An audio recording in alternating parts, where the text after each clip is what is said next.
ጤና ይስጥልኝ እንደምናችሁ። ዛሬ ደግሞ ይሄን የመሰለ በጣም የሚጣፍጥ ሩዝ በዶሮ ስጋ አዘጋጃለሁ። ምግብ በጣም በአጭር ጊዜ ውስጥ ነው የሚዘጋጀው።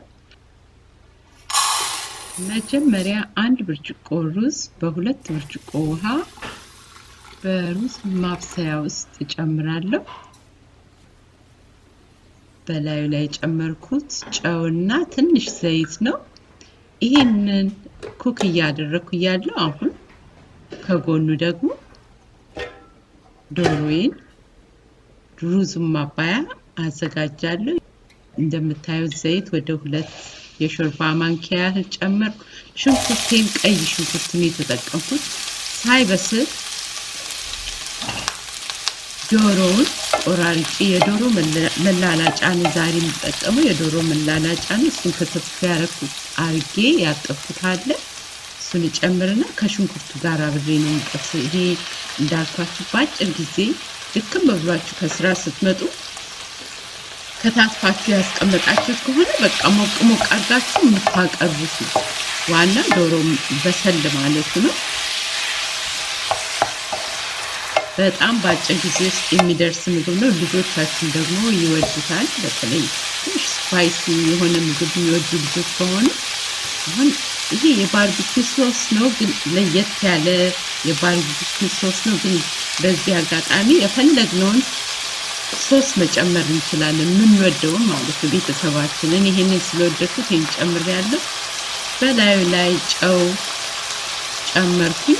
አብሬ ነው እንግዲህ ቀይ ሽንኩርቱን የማበስለው ከዶሮ ጋር አብሮ ጥብስ እንዲል እና የጨመርኩት የባርቢኪው ሶስ ደግሞ ከለሩ የሚያመጣው ከለር ልክ አላለ ቆንጆ ቲማቲም የተሰራበት ምግብ እንደዚህ አይነት ከለር ነው የሚሰጠው ከካሮቱ ጋር ሲቀላቀል ማለት ነው። የካሮቱ ከለር እና የባርቢኪው ሶሱ የሚሰጠው ቆንጆ ከለር ነው።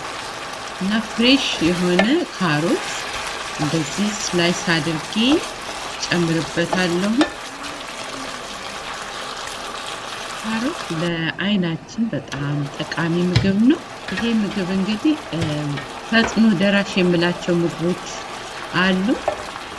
ከነሱ አንዱ ነው። ለራት ወይም ለምሳ ቶሎ የሚደርስልን ምግብ ነው። ያው እንዳያችሁት ሩዜን እያበሰልኩ ነው በጎን። ከጎን ደግሞ ይሄንን እሰራለሁ። ሩዙ ሲደርስ ይሄ ምግብ ደግሞ ይደርስልኛል።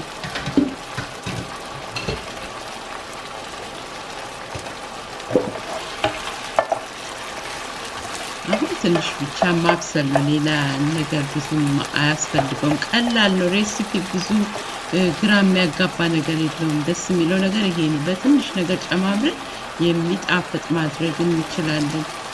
ያያችሁት ቃሪያ የሀገራችን ቃሪያ ነው፣ አረንጓዴው። ሌላው ቤል ፔፐር፣ ቤቢ ቤል ፔፐር የዚህ ሀገር የማያቃጥለው ቃሪያ ነው። ሌላ ሞር ቃና የሚሰጠዋል። ቫይታሚን ሲ አለው ለጤናችን። መልኩንም ደግሞ ያሳምረዋል ማለት ነው። 3 ነገሮች ያስፈልጋሉ አይደል? ምግብ ላይ መልኩ ማማር አለበት። ሁሌ እንደምለው ቆንጆ መሽተት አለበት እና ስንበላው ደግሞ መጣፈጥ አለበት። ይሄ የኔ ሩልስ ነው። 3ቱ መሟላት አለበት።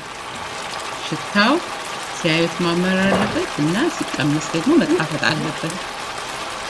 ትንሽ ውሃ ጨምራለሁ። እንደምንፈልገው መጨመር እንችላለን፣ ግን አንድ ግማሽ ብርጭቆ ውሃም ብንጨምር እና ከፈት ብናደርገው ምንም አይሆንም።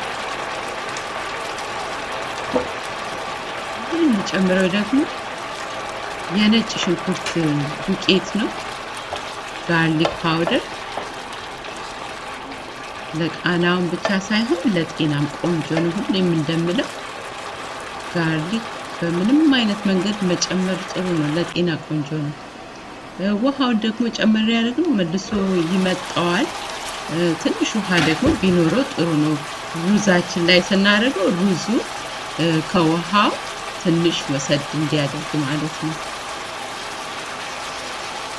ይሄው ደረሰችልን ማለት ነው። አሁን እኮ በቃ በዚህ ላይ ትንሽ የሮዝሜሪ ቅጠል ጠብ አደርጋለሁ።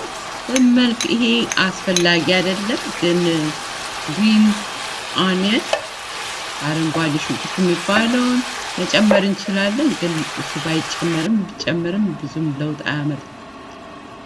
ሩዛችን ይሄው ደርሷል እንደዚህ ፍርክርክ ብሎ ሳይጠባበቅ። አሁን ሩዙን አወጣና በሩዙ ላይ አድርጌ የሰራሁትን አቀርባለሁኝ። ይሄ በእውነት በጣም ቀላል ምግብ ነው፣ ጣፋጭ ነው፣ ጊዜ የማይወስድ ለጤናም ቆንጆ ምግብ ነው። ያቺስ ሩዙ እንደምታዩት በደንብ በስሏል ግን የተጠባበቀ አይደለም። በተለይ በአሜሪካን ሀገር ብርድ አሁን በጣም ብርድ አለ። ቀይ ቆንጆ ነው። በነገራችን ላይ በነጭ ሩዝ ፋንታ ብራውን ሩዝ መጠቀም እንችላለን፣ ፓስታ መጠቀም እንችላለን፣ በፈለግነው መንገድ መመገብ እንችላለን። ኢቭን በዳቦ ቆንጆ ዳቦ ስላይስ አድርገን በሱም መጠቀም እንችላለን። ይሄው እንደምታዩት ነው እንዲህ ያምራል።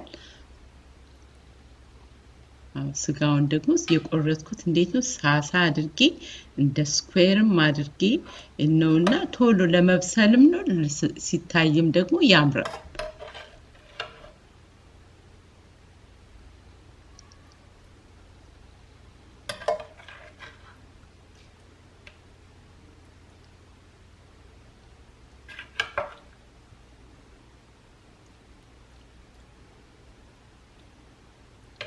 ይሄን እንግዲህ 15 minutes meal ብየዋለሁ። የ15 ደቂቃ ምግብ ሩዙን ለማብሰል ወደ 15 ደቂቃ ይወስዳል። ይሄም ደግሞ ጠቅላላ ወደ 15 ደቂቃ ነው የሚወስደው። ዋናው እንዳልኩት ዶሮ ብቻ መብሰሉን ለማረጋገጥ ነው እንጂ ሌላው ምንም ያህል ጊዜም አይወስድም። የዛሬ ስራዬን እዚህ ላይ ጨርሳለሁ። ሁሉ ጊዜም ተመልካቾቼ እና ሰብስክራይበሮቼ በሙሉ ሰብስክራይብ ስላደረጋችሁና ስለምታበረታቱኝ ሁሉ ጊዜ በጣም ኢንከሬጅ የሚያደርግ ኮሜንት ስለምትተውልኝ አመሰግናለሁኝ። በሚቀጥለው ቪዲዮ እንገናኛለን። ከቻላችሁ ደግሞ ኮሚኒቲ ፔጅን ቼክ አድርጉ። ብዙ ጊዜ በቀን አንዴ ጥያቄ እና መልስ መልቲፕል ቾይስ የምርጫ ጥያቄ አቀርባለሁ። በዛ ተሳተፉላችኋለሁ። ሁላችሁንም ወዳችኋለሁ።